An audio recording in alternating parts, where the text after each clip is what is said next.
महिषासुर का जन्म एक असुर पिता और एक भैंस माता से हुआ था, जिससे उसे आधे मानव और आधे भैंस का रूप प्राप्त हुआ था। उसका रूप और शक्ति दोनों ही अत्यधिक भयावह थे।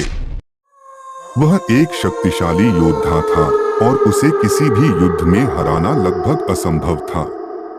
उसने भगवान ब्रह्मा से अमरत्व का वरदान प्राप्त किया था, लेकिन उसकी एक शर्त थी कि उसकी मृत्यु केवल एक स्त्री के हाथों ही हो सकती थी।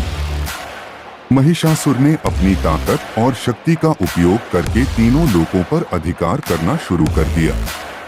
उसने स्वर्ग पर आक्रमण किया और इंद्र, वरुण, अग्नि जैसे प्रमुख देवताओं को युद्ध में पराजित कर दिया।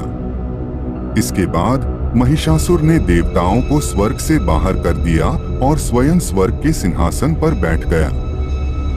इस स्थिति से निपटने के लिए तीनों लोकों के देवताओं ने अपनी अपनी शक्तियां एकत्रित की, जिससे एक महान देवी का जन्म हुआ। यह देवी थीं देवी दुर्गा, जिन्हें महिषासुर मर्दिनी के नाम से भी जाना जाता है। देवी दुर्गा 10 भुजाओं वाली थीं, जिनके प्रत्येक हाथ में एक अलग अस्त्र था। उनकी सवारी एक सिंह थी और उनका तेज और उग्र रूप देखकर पूरी दुनिया कांप उठी। देवताओं ने उन्हें अपने सबसे शक्तिशाली हथियार दिए, जिससे वे महिषासुर से युद्ध कर सकें। महिषासुर को जब यह समाचार मिला कि एक देवी ने उसे चुनौती दी है, वह पहले उन्हें हल्के में लेने लगा। उसने अपने सैनिकों को देवी दुर्गा के पास भेजा, लेकिन देवी ने उन सभी को पराजित कर दिया। तब महिषासुर ने स्वयं युद्ध भूमि में प्रवेश किया।